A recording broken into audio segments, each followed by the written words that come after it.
പാലക്കാട് കല്ലേക്കാട് കോൺഗ്രസ് നേതാവിന്റെ വീടിന് നേരെ ഉണ്ടായ ആക്രമണത്തിൽ ബി.ജെ.പി. സ്ഥാനാർത്ഥിക്കായി പോലീസിന്റെ തിരച്ചിൽ. പിരിയായിരി പഞ്ചായത്തിലെ 18-ാം വാർഡിലെ ബി.ജെ.പി. സ്ഥാനാർത്ഥി അരുണ ആലങ്ങാടിനെയാണ് പോലീസ് തിരയുന്നത്. സംഭവത്തിൽ 5 പേരെ പോലീസ് കസ്റ്റഡിയിലെടുത്തു. പുലർച്ചെയാണ് ഡി.സി.സി. സെക്രട്ടറി നന്ദബാലിന്റെ വീടിന് നേരെ ആക്രമണം ഉണ്ടായത്. സംഭവത്തിൽ കെ.എസ്.യു. പ്രവർത്തകന്റെ കണ്ണിന് ഗുരുതര പരിക്കേറ്റു. എന്നാൽ ബി.ജെ.പി. പ്രവർത്തകർ നിരപരാധികളാണെന്ന് ബി.ജെ.പി. നേതാവ് സി കൃഷ്ണകുമാർ പറഞ്ഞു. ആക്രമണത്തിന് പിന്നിൽ ബി.ജെ.പിയും CPM-ഉമെന്ന് വി.കെ. ശ്രീകണ്ഠൻ MP ആരോപിച്ചു. ഇന്നലെ രാത്രി പോസ്റ്റർ ഒട്ടിച്ചുകൊണ്ടിരുന്ന ബി.ജെ.പി. പ്രവർത്തകരെ കാറിടിച്ച് കൊല്ലാനുള്ള ശ്രമമാണ് നടന്നത്. അതിനെ തുടർന്നുണ്ടായിട്ടുള്ള സംഘർഷത്തിലാണ് പരിക്കേറ്റത്. അത് ബി.ജെ.പി. പ്രവർത്തകരുടെ ഭാഗത്തുനിന്നുണ്ടായിട്ടുള്ള കല്ലേറല്ല, മറിച്ച് UDF-ലെ തന്നെ ഒരു വിഭാഗം പ്രവർത്തകർ എറിഞ്ഞ കല്ലേറ് കൊണ്ടാണ് അയാൾക്ക് പരിക്കേറ്റുള്ളത്. സ്വാഭാവികമായിട്ടും ഒരു സംഘർഷം ഉണ്ടാകുന്ന സമയത്ത് പ്രവർത്തകരെ കസ്റ്റഡിയിലെടുക്കുക പോലീസ് ചെയ്യാറുണ്ട്. പോലീസിൻ്റെ വിശദമായിട്ടുള്ള അന്വേഷണം നടക്കട്ടെ. ഞങ്ങളുടെ പ്രവർത്തകർ നിരപരാധികളാണ്. ഞങ്ങളുടെ പ്രവർത്തകർ ബൂത്ത് കെട്ടുന്ന സമയത്ത് ആ പ്രവർത്തകരെ കാറിടിച്ച് കൊല്ലാനുള്ള ശ്രമമാണ് UDF-ന്റെ ഭാഗത്തുനിന്നുണ്ടായത്. തെരഞ്ഞെടുപ്പിൽ യഥാർത്ഥത്തിൽ പരാജയ ഭീതി പൂണ്ടാണ് ഈ അക്രമം BJP അഴിച്ചുവിടുന്നത്. ആ അക്രമത്തിന് നിർഭാഗ്യവശാൽ ഇന്നലെ സഹായകരമായി പ്രവർത്തിച്ചത് തുടക്കത്തിൽ CPM-ന്റെ പ്രവർത്തകരാണ്. ഈ ബാദുഷ എന്ന് പറഞ്ഞ ബ്ലോക്ക് കോൺഗ്രസിൻ്റെ സ്ഥാനാർത്ഥി, അതായത് ബ്ലോക്ക് പഞ്ചായത്തിലേക്ക് മത്സരിക്കുന്ന ബാദുഷ, ഈ വഴിയിൽ പോസ്റ്ററും മറ്റു സാമഗ്രികളും എല്ലാം ബൂത്തിലും എത്തിക്കാൻ വേണ്ടി സ്വന്തം കാറിൽ പോകുകയാണ്. സ്വന്തം കാറിൽ പോകുന്ന ബാദുഷയെ തടഞ്ഞത് ആദ്യം CPM-കാരാണ്. പുതിയ റോഡ് വെച്ചിട്ട് ഒരു സംഘം CPM-കാർ തടഞ്ഞു. അവിടെ വടിയും മറ്റ് ആയുധങ്ങളൊക്കെ ഉണ്ടായിരുന്നു. അവസാനത്തെ അക്രമം BJP-കാരുടെ വകയാണ്. അവർ പറഞ്ഞ വണ്ടി ഇടിച്ച് കൊല്ലാൻ ശ്രമിച്ചു എന്നുള്ള അങ്ങനെ സംഭവമില്ല. കാരണം അവിടെ മറ്റു വാഹനങ്ങളോ ഒന്നുമില്ല. ഇവർ വരുന്നത് അവർക്കും അറിയില്ല. സ്വാഭാവികമായിട്ടും ഇവർ ഈ ബാദുഷേനെ കുറച്ച് ദിവസമായിട്ട് ഫോളോ ചെയ്യാണ്. ഏറ്റവും നല്ലൊരു KSU പ്രവർത്തകനാണ്. നിങ്ങൾക്കറിയാം, വിക്ടോറിയ കോളേജിലൊരു പയ്യനാണ്. അവൻ്റെ കൂടെ അജ്മൽ എന്നുള്ള പയ്യനുണ്ടായിരുന്നു. 2-3 പിള്ളേരുണ്ടായിരുന്നു. ഇവർ നേരെ ഈ ബൈക്ക് എല്ലാം കൂടെ ഇരച്ച് കയറി ഓണടിച്ച് പിന്നാലെ വരുമ്പോൾ നന്ദബാലിൻ്റെ വീട്ടിൽ ബെല്ലടിച്ച് വാതിൽ തുറക്കാൻ അല്പം സമയം പോയി. വാതിൽ തുറന്ന് ഇവർ അകത്തേക്ക് കയറുമ്പോഴേക്കും കല്ലേറ് തുടങ്ങി. ആ ഗ്രൗണ്ടിൽ കൂട്ടിയിട്ടിരുന്ന കല്ലാണ് എടുത്തെറിഞ്ഞത്. വിശദാംശങ്ങളുമായി CB അനുമോദ് ചേരുന്നുണ്ട്. അനുമോദ്, വലിയ വീറും വാശിയും നടക്കുന്ന ജില്ലയാണ്. ശക്തമായ ത്രികോണ മത്സരമുണ്ട് പാലക്കാട്. അതിനിടെയാണ് ഈ രീതിയിലുള്ള ആക്രമണം, അതും ഒരു കോൺഗ്രസ് നേതാവിൻ്റെ വീടിന് നേരെ ആക്രമണം ഉണ്ടായത്. അതിനുശേഷം വലിയ ആരോപണ പ്രത്യാരോപണങ്ങളുമായി വിവിധ കക്ഷികളിലെ നേതാക്കൾ രംഗത്തെത്തിയിട്ടുണ്ട്. എന്താണ് യഥാർത്ഥത്തിൽ പുലർച്ചെ, കഴിഞ്ഞ രാത്രിയിലും പുലർച്ചെയുമായി അവിടെ സംഭവിച്ചത്?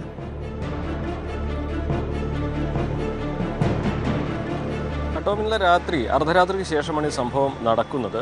നേരത്തെ വി.കെ. ശ്രീകണ്ഠൻ MP ഇക്കാര്യത്തിൽ വിശദമായി പറഞ്ഞതിന് സമാനമായ രീതിയിലുള്ള സാഹചര്യം അവിടെ ഉണ്ട് എന്നാണ് പോലീസിൽ നിന്ന് നമുക്ക് അറിയാൻ കഴിഞ്ഞ ഒരു വിവരം. ഈ പോസ്റ്റർ ഒട്ടിക്കുന്നതും മറ്റുമായി ബന്ധപ്പെട്ട തർക്കം ഉണ്ടായിരുന്നു. നേരത്തെ ആദ്യം CPM പ്രവർത്തകരും പിന്നീട് BJP പ്രവർത്തകരും ഈ കോൺഗ്രസ് പ്രവർത്തകരുമായിട്ട് തർക്കമുണ്ടാവുകയും അത് തുടർന്നാണ് ഈ സംഘർഷം ഉണ്ടായത്, അല്ലെങ്കിൽ സംഘർഷം നടന്നത് എന്നാണ് അറിയാൻ കഴിയുന്നത്. തുടർന്ന് DCC സെക്രട്ടറിയുടെ വീട്ടിലേക്ക് ഈ കോൺഗ്രസ് പ്രവർത്തകർ ഓടിക്കയറിയും രക്ഷ ചോദിച്ചെത്തുകയും ചെയ്യുകയായിരുന്നു. പക്ഷേ വാതിൽ തുറക്കാൻ സമയമെടുക്കുന്ന ആ ഒരു ഇടവേളയിൽ കല്ലെറിയുകയായിരുന്നു BJP പ്രവർത്തകരെന്നാണ് പരാതിയിൽ പറയുന്നത്. ഈ അജ്മൽ എന്ന KSU പ്രവർത്തകന് ഗുരുതരമായിട്ട് പരിക്കേറ്റിട്ടുണ്ട്. കണ്ണിന് ഗുരുതര പരിക്കാണ്. ഇയാളെ രക്തം ഛർദ്ദിച്ചിട്ടുണ്ടെന്നാണ് പോലീസ് പറയുന്നത്. ഇയാളെ തീവ്ര പരിചരണ വിഭാഗത്തിൽ കോയമ്പത്തൂരിൻ്റെ സ്വകാര്യ ആശുപത്രിയിലാണ് പ്രവേശിപ്പിച്ചിരിക്കുന്നത്. അതിനുശേഷം ഈ കണ്ടാലറിയുന്ന 5-ലധികം BJP പ്രവർത്തകരെ പോലീസ് കസ്റ്റഡിയിലെടുത്തിരിക്കുന്നു. ഇവരെ വിശദമായി ചോദ്യം ചെയ്തതിനു ശേഷമേ മറ്റു കാര്യങ്ങളിലേക്ക് കടക്കൂ എന്നാണ് പോലീസ് പറഞ്ഞിരിക്കുന്നത്. ഇതിപ്പോൾ തെരഞ്ഞെടുപ്പിൻ്റെ ദിവസമായതുകൊണ്ട് തന്നെ ഒരുപക്ഷെ നാളെയായിരിക്കാം അതിന് മറ്റു നടപടികളുണ്ടാകും. ഇപ്പോൾ ആരോപണ വിധേയരായ കണ്ടാലറിയുന്ന പ്രവർത്തകർക്ക് നേരെയാണ് നടപടി എടുത്തിരിക്കുന്നത്. ഇതിൽ CPM പ്രവർത്തകർ നേരത്തെ ഇവർക്ക് നേരെ കയ്യേറ്റം നടത്തിയെന്ന് കോൺഗ്രസ് പറയുന്നുണ്ട്. പക്ഷേ അത് ഈ അക്രമവുമായി ബന്ധപ്പെട്ട് അവരെ പരാതി നിലനിൽക്കുമോ എന്നുള്ള കാര്യം നമുക്ക് അറിയേണ്ടതുണ്ട്. എന്നാൽ BJP ഇതിൽ പറയുന്നത് BJP പ്രവർത്തകർക്ക് നേരെ കാറടിച്ച് അവരെ അപകടപ്പെടുത്താൻ ശ്രമം നടത്തി. അതേ തുടർന്നുള്ള തർക്കത്തിൽ ഇരുകൂട്ടരും കല്ലെറിയുകയായിരുന്നു. അങ്ങനെ UDF പ്രവർത്തകരുടെ കല്ലേറിൽ ഈ KSU പ്രവർത്തകർക്ക് പരിക്കേറ്റു എന്നുള്ളതാണ്. സ്വാഭാവികമായിട്ടും അവരെ പ്രവർത്തകരെ സംരക്ഷിക്കുന്ന തരത്തിലുള്ള വിശദീകരണമായിരിക്കും BJPയുടെ ഭാഗത്തുണ്ടാവുക.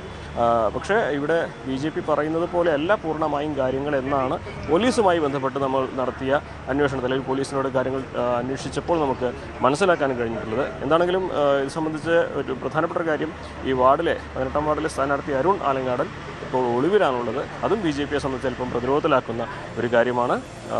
നിലവിൽ കസ്റ്റഡിയിലെടുത്തവരെ ഇന്ന് വൈകുന്നേരത്തിന് ശേഷം പ്രശ്നം നിലനിൽക്കുന്ന ഒരു സ്ഥലമാണോ ഈ പ്രദേശം? കാരണം ഇവിടെ കഴിഞ്ഞ രാത്രി കോൺഗ്രസും CPM തമ്മിൽ ആക്രമണം ഉണ്ടാകുന്നു. അതിനുശേഷം BJP കോൺഗ്രസ് പ്രവർത്തകർ തമ്മിൽ ഏറ്റുമുട്ടുന്നു. അത് വീട് കയറിയുള്ള ആക്രമണത്തിൽ വരെയും കലാശിക്കുന്ന ഒരു സാഹചര്യം.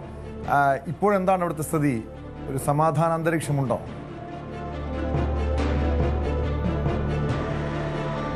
നിലവിൽ അവിടെ ഈ തെരഞ്ഞെടുപ്പുമായി ബന്ധപ്പെട്ട ചില തർക്കങ്ങളൊക്കെ ഉണ്ടായിരുന്നു എന്നതിനപ്പുറം ഒരു സംഘർഷ മേഖലയോ അല്ലെങ്കിൽ പ്രശ്നബാധിത മേഖലയായിട്ടോ കണക്കാക്കിയിട്ടില്ല. നേരത്തെ ഈ സ്ഥാനാർത്ഥി പ്രചരണത്തിൻ്റെ ഭാഗമായിട്ടുണ്ടായ ചില തർക്കങ്ങളും ചില ഇഷ്യൂസും മാത്രമായിരുന്നു അവിടെ ഉണ്ടായിരുന്നത് എന്നാണ് അറിയാൻ കഴിഞ്ഞിട്ടുള്ളത്. അതിനുശേഷം ഈ രാവിലത്തെ സംഭവത്തിന് ശേഷം അവിടെ പിന്നീട് പ്രശ്നങ്ങളൊന്നും ഉണ്ടായിട്ടില്ല. വോട്ടെടുപ്പ് സമാധാനപൂർണ്ണമായിട്ട് തന്നെ പുരോഗമിക്കുന്നുണ്ട്.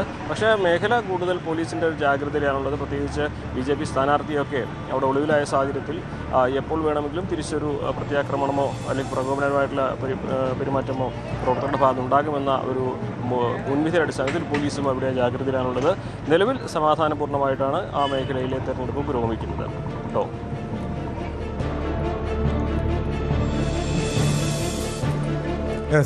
വ്യക്തമാണ്. CB അനുമോദാണ് വിവരങ്ങൾ നൽകിയത്.